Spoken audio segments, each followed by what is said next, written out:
이제 몇 주 후면 불과 한 열흘 정도 남았나요? 이제 구정 연휴가 시작이 됩니다. 이번 구정 연휴 여러분들은 어떤 계획을 세우고 계십니까? 지난 몇 년 동안 코로나 바이러스 때문에 명절을 좀 명절답게 못 지내는 경향이 좀 있죠. 고향 어르신들도 괜히 내려왔다가 바이러스 퍼뜨리고 갈까봐 내려오지 말아라 라고들 하셨습니다. 그러나 지난 추석을 기점으로 해서 좀 분위기가 많이 바뀌었습니다. 이제는 코로나가 어느 정도 풍토병 정도로 인식이 되고 있고 코로나에 대한 두려움도 많이 사라져서 이제는 웬만하면 좀 가야 될 것 같은 분위기가 되었습니다. 예전보다는 가족 모임도 많아졌고요. 함께 하려고 하는 그런 많은 시도들을 하고 있습니다. 그런데 이 방법에 있어서는 분명히 좀 많이 차이가 있습니다. 코로나 이전과 이후 명절을 지내려는 분위기가 좀 많이 차이가 나요. 예전에는 무조건 고향에 내려가서 하룻밤을 지내면서 가족끼리 고스톱만 치고 올라오는 것이 명절이었다면 요즘에는요 다른 방식으로 명절을 보낸다고 합니다. 일단은 명절에 찾아뵈야 할 부모님들이 없는 집, 또 혹은 부모님들이 좀 오픈마인드여서 니들이 알아서 보내라, 굳이 내려오지 말아라 하는 분들은 그런 가정은 해외여행을 합니다. 명절 연휴가 기니까 해외여행을 그때 이제 가게 되죠. 저희 집도 제가 장남이거든요. 저도 이제 때가 되면 제 동생한테 그랬어요. 우리가 뭐 차례를 지낼 것도 아니고 그런데 이제 명절에는 각자 보내자고. 제가 그렇게 하자고 하는 겁니다. 그렇게 하자고 했습니다. 차라리 그때 연휴가 기니까 그때 가까운 해외라도 나가서 놀고 오자고 그렇게 얘기를 했습니다. 또 굳이 해외에 나가지 않더라도 국내에서 명절을 보내려는 J턴족 또 D턴족이라는 게 있습니다. 저도 이게 설교를 준비하면서 처음 듣는 용어였는데요. J턴족, D턴족. 이게 뭐냐면 J턴족은요. 일단은 명절에 부모님을 뵈러 내려갑니다. 근데 거기 가서 부모님 댁에 그냥 하루 종일 그냥 머무는 것이 아니라 그 주변에 있는 지방들, 볼만한 명소들을 찾아가는 거예요. 여행을 가는 거죠. 그리고 D턴족은 뭐냐? 잠깐 내려가는 거죠. 그래서 차례만 지내고 그냥 이렇게 올라오는데 올라오면서 주변을 훑고 올라오는 겁니다. 그러니까 이 경로가 마치 J, 그러니까 내려가서 주변을 훑는 이 J 닮았고요. 내려갔다가 올라오는 이 모양, 이 D를 닮았다고 해서 J턴족, D턴족 이런 이름이 붙여졌다고 합니다. 이처럼 코로나는 명절의 트렌드도 많이 바꾸어 넣었습니다. 하지만 아직도 대한민국 사람들에게는요, 명절은 부모님과 친척과 함께 보내야 하는 날로 인식이 되고 있습니다. 저도 뭐 말은 이렇게 하지만 저도 명절이 되면 좀 그리워요. 부모님들도 그립고 특히 이제 옛날에 명절 때만 보았던 사촌 동생들이 많거든요. 어떻게 지내는지 굉장히 궁금합니다. 또 내가 살던 고향이 어떻게 변했는지, 제가 맨몸으로 뛰어놀던 그 물장구를 치던 그 똥물과 같은 냇가는 과연 아직도 안녕한지 이런 것들이 궁금해집니다. 또 제가 만약 막상 나이를 먹고 이 딸내미들을 출가시키면 명절에는 그래도 좀 왔으면 하는 마음이 생길 것도 같아요. 저도 이런 이야기를 하는 거 보니까 나이를 먹은 것 같은데. 창세기를 보면 부모를 떠난 두 아들의 이야기가 나옵니다. 그러니까 부모님은 고향에 계시는데 그 부모를 떠난 두 아들의 이야기가 나와요. 두 아들은 이름은 에서와 야곱입니다. 이 두 아들은 쌍둥이로 태어났지만 그다지 사이가 좋지 않았죠. 그들은 태어나면서부터 서로를 경쟁자로 여겼습니다. 어떻게든 장자권을 차지하려고 막 암투를 벌였어요. 특히 둘째 아들 야곱이 그랬죠. 많은 사람들이 이 에서와 야곱의 다른 면만을 보는데요. 성경을 보면 오히려 이 에서와 야곱은 어떤 기점까지는요 굉장히 닮은 인생을 살았습니다. 하지만 결정적인 순간 이 두 형제의 선택은 전혀 달랐습니다. 이 선택으로 말미암아 두 형제는 완전히 다른 사람, 다른 민족을 이루게 되었습니다. 오늘은 이 야곱과 에서라는 인물을 통해서 이 결정적인 순간에 그들이 어떤 선택을 했는지, 그리고 이 선택이 과연 두 민족에게 어떤 영향을 미치는지를 한번 살펴보려고 합니다. 더 나아가서 과연 우리는 이 에서와 야곱 중에서 누구와 과연 비슷한 인생을 살고 있는지를 한번 살펴보도록 하겠습니다. 우리가 묵상한 이 창세기 36장 굉장히 생소한 본문이죠. 이 36장은 34장 그리고 35장과의 연장선에 있습니다. 먼저 창세기 34장은 우리가 잘 아는 이야기가 나와요. 바로 야곱이 세겜에서 겪었던 일입니다. 그 딸 디나가 이 세겜에서 겁탈을 당하잖아요. 성폭행을 당하잖아요. 그리고 이것에 대한 분노로 그의 오빠들이 그 세겜 땅에 있는 모든 사람들을 다 그냥 몰살시켜 버립니다. 이 끔찍한 이야기가 나옵니다. 우리가 주목해야 될 점은 왜 야곱의 집에 이런 끔찍한 일이 일어났느냐라는 겁니다. 그리고 야곱은 과연 이 일에 대해서 책임이 없느냐라는 것이죠. 창세기는 이 문제의 시발점이 야곱에서부터 시작되었다라고 합니다. 제가 한번 창세기 33장 18절과 19절을 한번 읽어보겠습니다. 야곱이 바단 아람에서부터 평안히 가나안 땅 세겜 성읍에 이르러 그 성읍에 장막을 치고 그가 장막을 친 밭을 세겜의 아버지 하몰의 아들들의 손에서 베크시타에 샀으며, 자 여기 보면 야곱이 외삼촌 라반의 집으로부터 고향으로 돌아왔는데 그가 아버지의 집에 머무는 것이 아니라 좀 다른 땅 세겜에서 지금 머무르고 있는 야곱의 모습을 볼 수 있습니다. 심지어는 그 세겜에 있는 땅을 어떻게 해요? 샀어요. 이 땅을 샀다라는 의미는 그 땅에서 내가 앞으로 평생 살 것이다라는 뜻입니다. 지금이야 뭐 집을 산다고 해서 거기서 뭐 평생 산다 이런 개념이 아니지만, 과거에는 내가 어떤 땅을 산다, 큰 돈을 주고 산다라고 하는 것은 내가 앞으로 평생 여기서 그냥 살겠다라는 뜻이나 마찬가지였습니다. 과거 아브라함도 그랬죠. 아브라함도 평생 땅이 없이 돌아다니다가 마지막에는 어떤 땅을 샀습니까? 그 아내를 위해서 막벨라굴이라는 땅을 사지 않았습니까? 이것도 역시 마찬가지로 내가 이 땅에 앞으로 평생 머물겠다라는 뜻과 마찬가지였습니다. 그러므로 이 야곱이 세겜의 땅을 산 것은 일종의 독립선언이나 마찬가지였습니다. 이제는 아버지를 모시고 사는 그런 삶을 살지 않겠다. 그토록 사모했던 장자권도 이제 나에게는 필요가 없다. 부모님의 신앙도 물려받지 않은 채 나는 이제 독자적인 노선을 걷겠다라는 선언이나 마찬가지였던 것입니다. 과거에는 어떻습니까?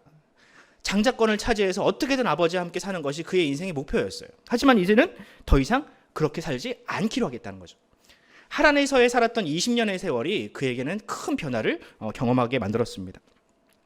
그의 형 에서는 어떻습니까? 에서는 아버지의 곁을 지켰습니까? 그렇다면 장자니까 지켰어야 되잖아요. 하지만 에서도 야곱과 마찬가지였습니다. 물론 에서의 입장에서는 굳이 그렇게 할 필요가 없죠. 왜? 그는 이미 장자권을 잃어버린 사람입니다. 더 이상 아버지를 모셔야 하는 장자의 권리를 이 에서에게 요구할 수가 없어요. 왜? 이 장자권은 이미 야곱에게 넘어갔거든요. 또 이제는 에서가 워낙 능력이 좋은 사람이라 아버지보다 훨씬 더 큰 부자가 되었습니다. 굳이 아버지 밑에서 아버지 재산을 받을 때까지 기다려야 될 필요가 없는 거죠. 그래서 에서는 일찌감치 자신의 식솔들을 데리고 이 아버지를 떠나서 세일이라는 땅으로 가서 거기서 왕처럼 살았습니다. 반면에 이삭은 어떻습니까? 이삭, 그의 아버지 이삭. 이삭은 나이가 들어서 오늘 내일 하면서도 끝까지 그 아브라함의 땅을 지켰습니다. 건장한 아들들이 있는 그 땅으로 가서 아들들에게 가서 평안하게 여생을 보내도 괜찮아요. 하지만 이삭은 그렇게 하지 않았습니다. 창세기 35장 27절을 제가 한번 읽어드리겠습니다. 야곱이 기럇 아르바의 마므레로 가서 그의 아버지 이삭에게 이르렀으니 기럇 아르바는 곧 아브라함과 이삭이 거류하던 헤브론이더라. 아멘. 이삭은 헤브론에 있었던 거예요. 이처럼 이삭은 아버지와 어머니가 묻혀 있는 그 땅, 하나님께서 그들에게 기업으로 주신 그 땅을 끝까지 지켰습니다. 하지만 정작 자신의 두 아들은 어때요? 아버지의 신앙을 거절하고 하나님의 유업을 거절한 채 밖에서 나가 살았어요. 여러분, 남 얘기 같지 않으시죠? 여태까지만 해도 야곱과 에서는요 똑같은 선택을 하고 있습니다. 여기까지만 해도 똑같은 선택을 하고 있어요. 두 아들 모두 아버지의 그늘을 벗어나려 했습니다. 두 아들 모두 아브라함 때부터 물려받은 그 신앙의 유산을 물려받지 않으려 하고 지금 발버둥을 치고 있습니다. 그렇게 두 아들은 마치 경쟁을 하듯이 자기의 터전을 삼아서 하나님을 떠나 그렇게 자신만의 왕국을 세우려고 혈안이 되어 있습니다. 여러분, 오늘 본문을 묵상하면서 여러분들은 과연 어떤 느낌을 받으십니까? 저는 이 야곱과 에서를 보면서요, 오늘날 좀 젊은 세대들과 많이 비슷하다라는 느낌을 받습니다. 뭐 이렇게 얘기하는 너는 얼마나 나이를 먹었길래 젊은 세대라고 하느냐라고 할 때 저는 MZ는 아닌 것 같아요. 저는 꼰대입니다. MZ는 아닌 것 같아요. 요즘 젊은 세대들은요, 기성 세대들의 가치관에 대해서, 생각에 대해서 굉장히 부정적입니다. 뿌리 깊은 반발심이 있습니다. 만약 기성 세대가 자신들의 가치관을 강요라도 하는 날에는 곧바로 공격적으로 달려들죠. 꼰대라고 공격합니다. 요새 젊은 세대가 특히 싫어하는 것 중에 하나가 신앙과 관련된 이야기입니다. 부모들이 신앙과 관련된 이야기를 하는 걸 되게 싫어해요. 요즘에 가족끼리 모여서 이야기를 할 때 딱 두 가지를 금지한다고 하죠. 첫 번째 정치 이야기, 두 번째 신앙 이야기. 이 두 가지는 딱 금기어로 딱 정해놓는다고 하더라고요. 저는 이게 참 문제라고 생각을 합니다. 정치 이야기는 그럴 수 있다고 생각을 해요. 다 다르니까. 그런데 여러분, 이 신앙 이야기, 믿음과 관련된 이야기, 신앙과 관련된 이야기를 부모가 자식한테 하지 않는다? 이거 굉장히 큰 문제입니다. 왜냐하면 부모들이 아니면 그 누가 신앙에 대해서 그 자식들에게 이야기할 수 있단 말입니까? 여러분, 믿음이라는 거, 신앙이라는 거 누가 가르칠 수 있습니까? 교회가 가르쳐 주나요? 아니요. 그건 우리들의 착각입니다. 교회는 그 신앙을 이 부모들만큼 자식들에게 가르쳐 주지 못해요. 신앙은 오로지 가정에서만 전수될 수 있습니다. 그런데 이제는 그 부모조차도 자식들에게 신앙에 대한 이야기를 하지 못한다? 여러분, 이러면 그 누가 언제 어디서 그 신앙에 대한 이야기를 듣고 또 물려받을 수 있습니까? 그래서 우리 교회가 올 한 해 가정예배에 사활을 걸려고 하는 겁니다. 가정에서 그것을 물려주지 않으면 조국교회의 미래는 없으니까. 물론 여러분, 이 야곱과 에서 아버지의 집을 떠나서 정말 잘 살았습니다. 두 아들 모두가 떵떵거리며 살았어요. 그런데 그게 하나님의 나라와 무슨 상관이 있습니까? 결국에는 그렇게 신앙도 버리고 부모도 버리고 자기 잘난 맛에 사는 그런 그냥 보통 사람이 될 것이 뻔하지 않습니까? 여러분들은 여러분들의 자녀들이 하나님 없이 신앙도 없이 그렇게 잘 먹고 잘 사는 것을 과연 기뻐하시겠습니까?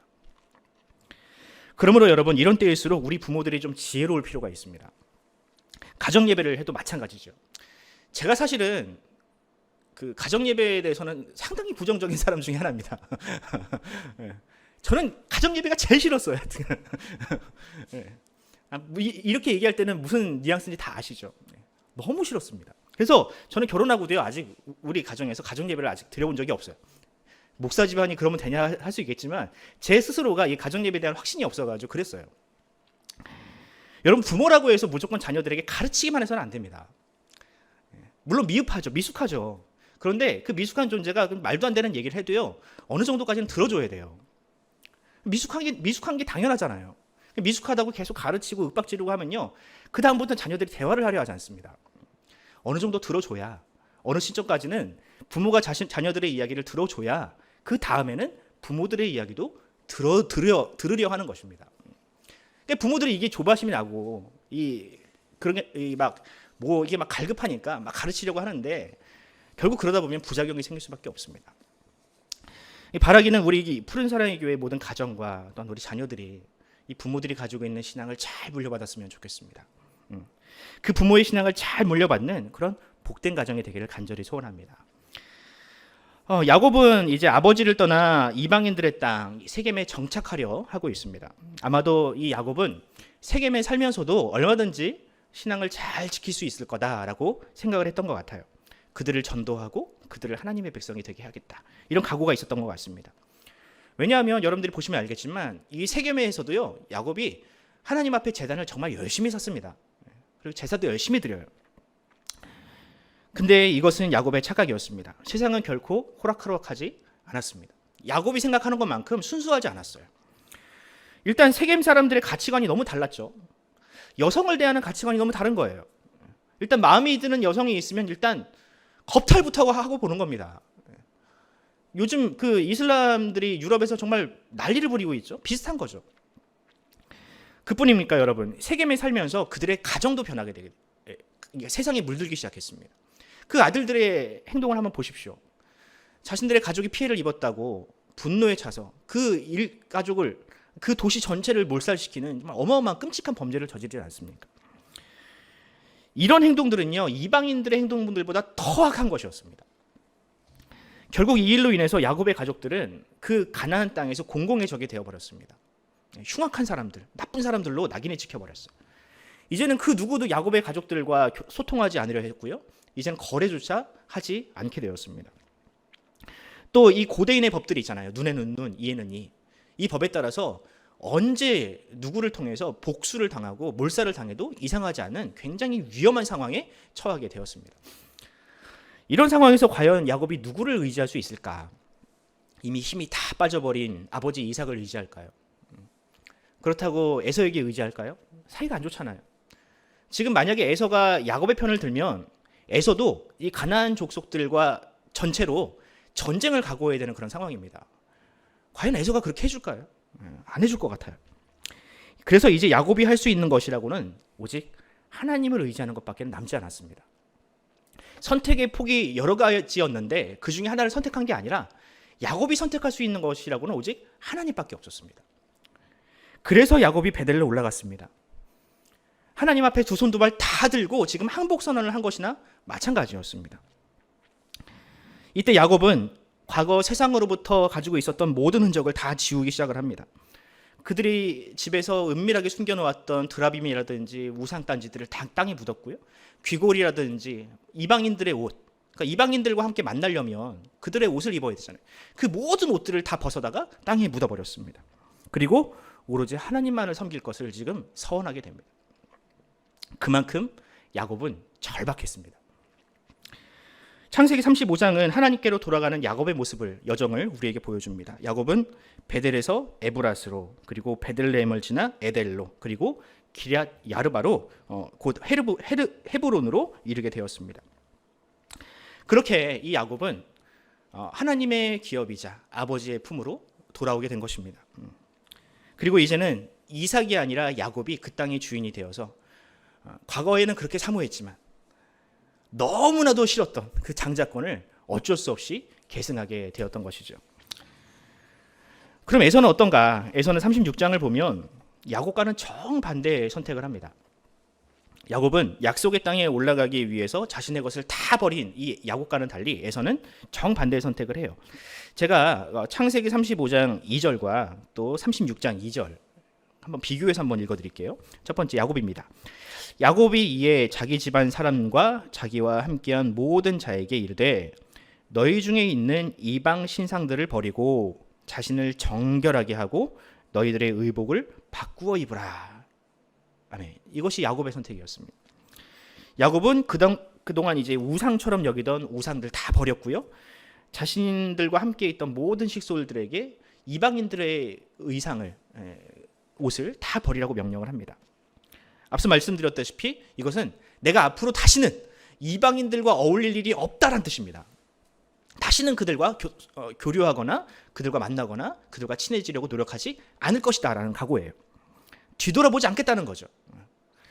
하지만 에서는 어떤가요? 36장 2절을 보면 에서가 가나안 여인 중 헷 족속 엘론 족속의 딸 아다와 히위 족속 시브온의 딸인 아나의 딸 오홀리바마를 자기 아내로 맞이하고, 그의 아내들이 다 누구예요? 다 이방인들입니다. 또 6절을 보면 이런 말씀이 있습니다. 에서가 자기 아내들과 자기 자녀들과 자기 집의 모든 사람과 자기의 가축과 자기의 모든 짐승과 다 가져가는 거예요. 자기가 가나안 땅에서 모은 모든 재물을 이끌고 그의 동생 야곱을 떠나 다른 곳으로 갔으니 요만큼도 안 남기는 겁니다. 네. 내가 성공했는데 내 부모를 위해 요만큼도 안 드리고 가는 거예요. 다 가져가는 거예요. 에서는요, 이방인의 옷을 다 버린 야곱과는 반대로 적극적으로 이방인들과 소통합니다. 그들과 교류를 하고 그들의 아내를 맞이해요. 그리고 자신의 모든 재산과 가족들을 데리고 약속의 땅을 뒤도 안 돌아보고 떠납니다. 앞서 말씀드렸듯이 여러분, 그 땅을 벗어났다라는 것은 내가 더 이상 아버지의 신앙과는 상관없는 삶을 살겠다라는 선언입니다. 내가 아버지 때부터 내려오던 그 신앙, 하나님, 나는 단절하고 살겠다라는 선언과 마찬가지였습니다. 이처럼 야곱과 에서는 인생의 결정적인 순간에는 완전히 다른 선택을 합니다. 두 사람이 모두가 다 한때는 자신의 야망을 쫓는 선택을 했지만 이 결정적인 순간에는 완전히 다른 선택을 한다는 거예요. 물론 여러분, 야곱이 자발적으로 그렇게 하진 않았어요. 내가 하나님을 너무 사랑해서 내가 어떻게든 내가 아버지의 품으로 돌아가겠다, 이렇게 하진 않았어요. 세겜 사건이 없었다면 아마도 야곱은 에서와 별반 다르지 않은 인생을 살았을 겁니다. 그런데 여러분, 때로는 하나님은 우리 인생에게 그런 위기, 그런 절박한 상황을 통해서 하나님의 품으로 인도하신다는 사실을 우리는 인정하지 않을 수 없습니다. 반면에 에서는 아니었던 것 같아요. 에서는요, 성경을 보면 그의 인생에 큰 위기가 없었습니다. 그의 인생은 승승장구했고요, 매우 평안한 삶을 살았습니다. 그런 에서였기에 굳이 하나님이 계시는, 하나님께 기도해야 하는 그 약속의 땅에 머물 이유가 없었던 것이죠. 그런 의미에서 저는요, 때로는 인생의 위기도 우리 인생에게는 유익하다, 우리 영혼에게는 참으로 복된 일이다라는 그런 교훈을 받습니다. 하나님은 절대로요, 자신의 백성들을 가만 내버려 두시는 분이 아닙니다. 하나님은 때로는 인생의 막대기와 채찍을 가지고 우리를 후려치실 때가 있어요. 야곱이 딱 그랬습니다. 야곱은 사사건건 모든 일에 하나님이 다 개입을 하십니다. 양을 칠 때도 개입을 하시고 삼촌 라반과의 분쟁에서도 개입을 하시고 모든 일에 다 개입을 하세요. 그리고 결국에는 야곱이 자신이 서원한 것을 지키도록 만드십니다. 하나님은 야곱이 서원한 것을 지키게 만드신 거예요. 저는 야곱의 스토리를 묵상하면서 히브리서의 한 말씀이 불현듯 떠오르더라고요. 히브리서 12장 8절에 이런 말씀이 있습니다. 징계는 다 받는 것이거늘 너희에게 없으면 사생자요 친아들이 아니니라. 아멘. 여러분, 이 말씀 앞에 신자는 반드시 두려움을 느껴야 합니다. 만약에 내 인생이 지나치게 너무 잘 되거나 내가 죄를 지었는데 내 인생에 아무런 브레이크가 걸리지 않으면 여러분, 우리는 그때만큼 두려워해야 될 때가 없습니다. 왜냐하면 지금 내 인생이 하나님과는 상관없는 인생일 수도 있다는 뜻이거든요. 그러므로 사랑하는 성도 여러분, 만약 여러분들의 인생에 하나님께서 휘두르시는 그 인생의 채찍을 경험하게 되신다면 조금 아프지만 그것으로 말미암아 우리는 또한 감사해야 할 것입니다. 왜냐하면 하나님은 그 경고를 통해서 지금 우리를 향한 사랑과 관심을 표현하고 계시기 때문입니다. 자, 이제 하나님의 기업을 거절하고 아버지의 집을 떠난 에서, 이 에서의 인생이 과연 어떻게 되었을까? 그는 세일산을 근거지 삼아서 그 땅의 주인 노릇, 왕 노릇을 합니다. 그리고 에서는 타고난 지도력을 가지고 이 에돔이라는 나라를 세우는데요. 그 후손들 중에는 꽤나 유명한 왕들이 많이 나옵니다. 이 36장을 우리가 쭉 읽어보면 거기에 족보가 나옵니다. 일명 톨레도트라고 하는 족보가 등장을 하는데, 여기 보면 당시 이름만 대면 알 법한, 또 모든 사람들이 알 법한 그 가나안의 족속들이 여기서부터 많이 발생을 합니다. 여러분 어떻습니까? 여러분 참 성공한 인생들이잖아요. 마치 이런 겁니다. 거대 기업을 이제 창업을 해서 그 계열사들을 줄줄이 거느리고 있는 걸 마찬가지인 거예요. 이렇게 설명하면 좀 이해가 되시죠? 어마어마한 계열사들을 가지고 군림하고 있는 CEO 정도로 생각하시면 좋을 것 같아요. 그런데 여러분, 반면에 야곱의 후손들은 어땠을까요? 비슷한 시기에. 이와 비슷한 시기에 야곱의 후손들은요, 애굽이란 나라로 끌려가가지고 종노릇을 하고 있습니다. 이 에돔의 후손들은 왕이 나오고 막 나라가 번창을 해가지고 막 떵떵거리며 살고 있는데, 비슷한 시기에 야곱의 후손들은 에돔이란 나라, 애굽이란 나라에 끌려가가지고, 뭐 끌려간 것도 아니죠, 뭐 자발적으로 갔으니까 거기에 가서 400년 동안 종살이를 하고 있다고요. 얼마나 비교가 됩니까? 신앙을 쫓았더니 노예 생활을 하고 있고, 신앙을 버렸더니 떵떵거리며 잘 살고 있다는. 근데 여러분, 우리가 주목해야 될 것은 그런 것들이 아니라 바로 36장의 결론입니다. 36장의 결론. 36장 43절이 마지막 우리가 읽었던 본문인데요. 여기를 한번 다시 읽어보도록 하겠습니다. 같이 읽습니다. 시작. 막디엘의 족장, 이람 족장이라. 그들은 그 구역과 거처를 따른 에돔 족장들이며 에돔 족속의 조상은 에서더라. 아멘. 여러분, 이 말의 뉘앙스를 여러분들은 읽을 수 있으십니까? 무슨 말입니까? 에돔 족속의 조상이 에서다라는 것에 대해서 모르는 사람이 있나요? 여기에 토를 달 사람이 있나요? 근데 모세가, 이 창세기를 기록한 게 모세잖아요. 모세가 굳이 창세기를 기록하면서 이 36장의 결론, 이 에돔 족속의 족보를 나열하면서 결론을 에돔 족속의 조상은 에서더라라는 결론을 딱 박아놓은 이유가 과연 뭘까요? 이 말은요, 에돔 족속은 아브라함의 후손이 아니란 뜻입니다. 그들을 거슬러 올라가면 에서에게서 멈추지 그의 아버지 이삭, 아브라함까지 올라갈 수가 없다는 뜻입니다. 비록 그들이 육신적으로는 아브라함의 후손일 수 있겠으나 영적으로는 에서가 하나님의 기업을 업신여기고 도망쳤으니, 버리고 떠난 이상 그들은 에서의 후손일 수는 있어도 아브라함의 후손일 수는 없다는 뜻입니다. 비록 그들이 지금은 잘 나가는 것 같아 보이죠. 왕이 나오고 막 세상이 부러울 것이 없는 것처럼 보이죠. 하지만 그들은 하나님의 나라의 유업은 물려받지 못하는, 그저 반짝하고 사라지는 그저 그런 인생일 뿐이다라고 지금 모세는 이야기하고 있는 것입니다. 그럼 모세는 왜 이렇게 에돔 사람들과 선을 그었을까요? 따지고 보면 먼 친척벌인데 왜 그렇게 이 에돔 족속과 적대적일까? 그 이유는 이 에돔 사람들이 이스라엘에게 한 행동 때문입니다. 출애굽기를 보면 이스라엘 백성들이 이 애굽을 떠나서 가나안을 목표로 이제 행진을 시작을 합니다. 그런데 반드시 지나야 하는 땅이 있었어요. 바로 이 에돔 땅입니다. 이 에돔 땅은 일명 왕의 대로라고 불리는 굉장히 평안한 땅, 마치 우리나라로 따지면 경부고속도로가 뚫려 있는 그 길목을 지나는 굉장히 중요한 요충지에 이 에돔 땅이 있었습니다. 만약에 이 에돔 땅을 지나서 왕의 대로를 지나면 이스라엘 백성들은 한 7일 정도면 가나안 땅에 입성할 수가 있었어요. 굉장히 평안하게 할 수 있었습니다. 그래서 이 모세가 이 에돔 족속에게 우리로 하여금 이 땅을 좀 지나가게 해달라라고 요청을 해요. 근데 어때요? 에돔이 거절합니다. 단칼에 거절해버려요. 이스라엘 백성들은 여기 안 지나가면 너무 힘들 길로 돌아가야 하니까 우리가 싸워서라도 지나가자라고 했지만 하나님께서 이를 허락하지 않으십니다. 형제끼리 싸우는 것을 내가 볼 수 없다고. 그래서 이스라엘 백성들은 먼 길을 돌아가야 했습니다. 물도 없고 길도 험하고 사막과 같은 그 지형을 이 이스라엘 백성들은 걸어가야 했어요. 이때 이스라엘 백성들이 얼마나 고생을 했냐면 정말 지독하게 고생을 하니까 불평불만이 그들의 입에서 떠나질 않았습니다. 이때 이 일로 말미암아 이스라엘 백성들에게 큰 재앙이 미치는데 바로 불뱀 재앙 아시죠? 다 뱀에 물려 죽잖아요. 그 재앙이 이 일로 말미암아 일어난 겁니다. 그러니까 어때요? 이 모세 이스라엘 백성들의 입장에서는 이 에돔이라는 나라만큼 눈에 가시가 없는 겁니다. 그뿐입니까 여러분? 성경을 보면 이 에돔이라는 나라는 이스라엘이 멸망할 때에도 굉장히 큰 역할을 합니다. 멸망에.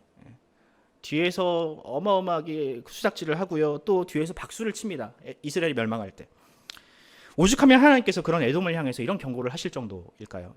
하나님이 이제 이 에돔을 향해서 오바댜라는 선지자를 보내시는데 하나님은 이 형제의 고통을 모른 척하는 에돔을 향해서 다음과 같이 선언하십니다. 오바댜서 1장 10절입니다.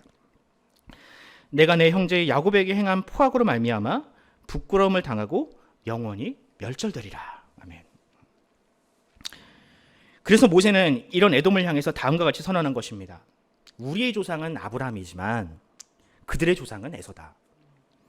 그들은 우리처럼 선택받은 하나님의 백성이 아니며 그들은 형제를 긍휼히 여기지 아니하므로 그들이 하나님의 백성이 아님을 증명해냈다. 그들의 조상이자 왕이 누구인지를 분명히 했다. 그러므로 에돔으로 인해서 상처를 받을 이유도 없고 그들을 부러워할 이유도 없다. 아브라함의 후손인 우리는 우리의 길을 가면 된다 라고 한 것입니다. 사랑하는 성도 여러분, 저와 여러분의 조상은 과연 누구입니까? 저는 안동권 씨 이지만 여러분들은 다르죠. 우리가 물려받은 DNA도 다르고 성씨도 다르지만 우리 모두는 다 하나님 안에서 한 믿음을 가진 한 형제요 자매인 줄로 믿습니다.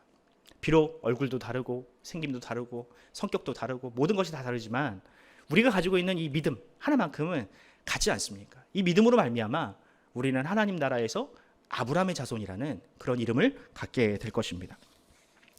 성경은 이 사실을 분명히 하고 있습니다. 예수님이 오시기 전 세례 요한은 당시 아브라함의 후손입네 하면서 사람들을 깔보고 무시하고 증오하고 그런 사람들을 향해서 다음과 같이 이야기했습니다. 마태복음 3장 9절입니다. 우리 한번 같이 읽어볼까요? 시작. 내가 너에게 이르노니 하나님이 능히 그 돌들로도 아브라함의 자손이 되게 하시리라. 아멘. 또 사도 바울은 누가 진짜 아브라함의 후손이냐라는 질문에 대해서 다음과 같이 설명했습니다. 로마서 4장 13절 함께 읽겠습니다. 시작. 아브라함이나 그 후손에게 세상의 상속자가 되리라고 하신 언약은 율법으로 말미암은 것이 아니오 오직 믿음의 의로 말미암은 것이니라. 아멘. 그러므로 아브라함의 후손, 즉 하나님의 선택받은 백성이란 어떤 특별한 DNA를 가진 사람도 아니오 어떤 자격, 공로를 갖춘 사람이 아닙니다. 성경이 말하는 아브라함의 후손이란 아브라함처럼 하나님께서 주신 그 믿음의 기업을, 그 유산을 기뻐하고 감사하고 만족하고 더 나아가서 나그네를 대접하며 이웃을 사랑하는 것, 그 사명을 포기하지 않는 그 믿음을 가진 사람이야말로 진정한 아브라함의 후손이라 할 수 있는 것입니다. 비록 혈통적으로는 우리가 아브라함의 DNA를 받지 못했지만 그 믿음을 우리가 가지고 있었기 때문에 하나님은 우리를 아브라함의 후손이다라고 인정하실 것입니다. 반면에 에서는 혈통적으로는 받았어요. 하지만 그의 믿음의 고백과 그의 신앙 고백은 그렇지 못했습니다. 그래서 그는 결코 아브라함의 후손의 회, 들어오지 못했던 것입니다. 그러므로 사랑하는 성도 여러분, 만약 우리가 에서와는 정반대의 길을 가고 있다면, 그것이 자의이건 타의이건 하나님께서 억지로 잡아 끌고 가시던 그 길이 만약 야곱이 선택한 길이라면, 이 사실로 말미암아 우리는 하나님께 감사해야 할 것입니다. 하나님은 이미 저와 여러분들을 향한 구원 계획을 이미 시작하셨습니다. 바라기는 이 부르심에 우리가 좀 적극적으로 순종했으면 좋겠습니다.